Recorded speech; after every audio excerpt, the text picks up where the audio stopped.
আসসালামু আলাইকুম। প্রিয় অনার্স পরীক্ষার্থীরা, আপনারা টাইটেল থাম্বনেল দেখে অবাক হয়ে গেছেন যে ভাইয়া কি কথা বললো এটা। সকল মেয়েরা জাতীয় বিশ্ববিদ্যালয়ে চান্স পেলেও সকল ছেলেরা কেন চান্স পাবে না? এইটা বাস্তব কথা ভাইয়া। সকল মেয়েরা চান্স পাবে, কিন্তু সকল ছেলেরা অর্থাৎ অনেক ছেলে চান্স পাবে না। কেন চান্স পাবে না আমি বিস্তারিত বলতেছি। তার আগে আমি একটা কথা ইনশিওর করি, সেটা হচ্ছে বিগত আমি একটা ভিডিও ছাড়ছি, সেই ভিডিওতে আমার এসইওতে সমস্যা হয়েছে। এসইওতে সমস্যা হওয়ার কারণে এই ভিডিওটা সবার কাছে পৌঁছায় নাই। ওইটা ছিল পর্ব 3। আমি যে আপনাদের প্রত্যেকটা জেলার ভিডিও দিচ্ছি, ওই জেলার ভিতরে কতগুলো কলেজ আছে, কতগুলো কলেজে আসন খালি আছে, এই যে এই টপিকে যে ভিডিওগুলো করতেছিলাম, এই পর্ব 3-এর ভিডিও আমি ছাড়ছি। ঠিক আছে, তো আপনারা একটু পর্ব 3 দেখে আইসেন। আমার এসইও সমস্যার কারণে ওই ভিডিওটা সবার কাছে পৌঁছায় নাই। ঠিক আছে, আমি ভিডিও লিঙ্কটা কমেন্টে দিয়ে রাখবো, আপনারা দেখে আইসেন। তো এই পর্যন্ত আমি 3টা পর্ব দিয়েছিলাম। 3টা পর্বের ভিতরে আমি ঢাকা, রাজশাহী, রংপুর, সিলেট, ময়মনসিংহ, চট্টগ্রাম, কুমিল্লা, যশোর, খুলনা, আর রংপুর, ঢাকা, এমনকি নারায়ণগঞ্জ, সকল অনেকগুলো জেলার প্রায় 20, 25 থেকে 30টা জেলার মতো প্রত্যেকটা জেলার ভিতরে কতগুলো কলেজ আছে, কতগুলো কলেজে অনেক বেশি আসন খালি আছে, এই টপিক্সের ভিডিও করে ফেলছি। তারপরে অনেকে কমেন্ট করতেছেন ভাইয়া সিলেট জেলার ভিডিও দেন, চট্টগ্রাম জেলার ভিডিও দেন, ঢাকা জেলার ভিডিও দেন। ভাইয়া আপনারা আগে চেক করে আসেন ভিডিওগুলো। এই ভিডিওগুলো আমি দিয়ে দিছি অলরেডি। যে ভিডিও দিয়ে দিছি ওই ভিডিও আপনারা চেক না করেই কমেন্ট করেন। এই জিনিসটা কেন করেন ভাইয়া? এটা তখন খারাপ লাগে আমার কাছে। যেই ভিডিওগুলো করে ফেলছি, এত কষ্ট করে ভিডিও করি, এত ইনফরমেশন নিয়ে ভিডিওগুলো করি, আপনারা ভিডিও না দেখেই অন্য ভিডিওতে কমেন্ট করেন ভাইয়া এই জেলার নিয়ে একটা ভিডিও দেন।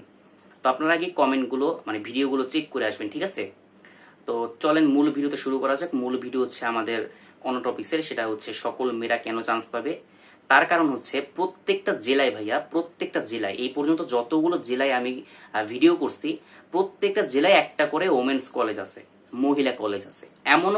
এমনও জেলা আছে যেটার ভিতরে একটা না, 2টা 3টা করে মহিলা কলেজ আছে। তো এই কারণে বলতেছি মহিলাদের আসন অনেক বেশি। জাতীয় বিশ্ববিদ্যালয়ের জন্য মহিলাদের আসন অনেক বেশি।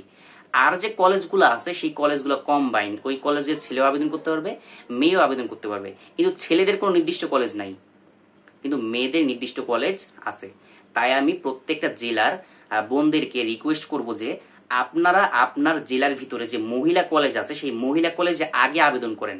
ওই মহিলা কলেজে আবেদন করার পরে তারপরে হচ্ছে আপনি কম্বাইন কলেজে আবেদন করেন। যেমন সামনে রিলিজ স্লিপ আসতেছে, রিলিজ স্লিপ হচ্ছে 5টা কলেজে আবেদন করবেন।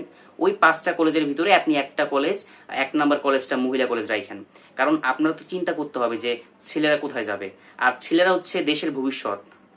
আপনারাও দেশের ভবিষ্যৎ, মেয়েরাও দেশের ভবিষ্যৎ, কিন্তু ছেলেরা কিন্তু এখানে অনেকটা মানে অগ্রাধিকার কম পাইতেছে। এই জাতীয় বিশ্ববিদ্যালয়ের কথা বললে ছেলেদের কিন্তু আসন কম, বাট আপনাদের মেয়েদের আসন বেশি। তো এই কারণে আপনারা মহিলা কলেজগুলো আবেদন করে কম্বাইন কলেজগুলো ছেলেদের জন্য ছেড়ে দিবেন। কারণ ছেলেদের ভাই নির্দিষ্ট কোনো কলেজ নাই। আমার কাছে কেন জানি বিষয়টা বৈষম্য মনে হইতেছে, যে ছেলেদের অধিকার কম হচ্ছে এখানে। আমার কাছে পার্সোনাল ওপিনিয়ন যেটা, আমার এটা মনে হইতেছে ছেলেদের জন্য নির্দিষ্ট কলেজ রাখা উচিত ছিল। যেমন আমি নারায়ণগঞ্জের কথা বলি, সরকারি মহিলা কলেজ নারায়ণগঞ্জে আছে। এই যে আমি যে একটা ভিডিও করছি ফরিদপুর জেলা নিয়ে, দেখেন ফরিদপুর জেলার ভিতরে সরকারি কলেজ আছেই হচ্ছে নাম করা 2টা। একটা হচ্ছে রাজেন্দ্র কলেজ, একটা হচ্ছে সারদা সুন্দরী কলেজ। ঠিক আছে, তারপরে এই যে দেখেন আমি কিশোরগঞ্জের কথা বলি, কিশোরগঞ্জে একমাত্র গুরুদয়াল কলেজ আছে, যে কলেজে ছেলেরা আবেদন করতে পারবে। বাকি 2টা সরকারি কলেজ, এই 2টাই হচ্ছে মহিলাদের। তো আপনারা চিন্তা করেন কেন কথাটা বললাম যে সকল মেয়েরা চান্স পেলেও সকল ছেলেরা কেন চান্স পাবে না।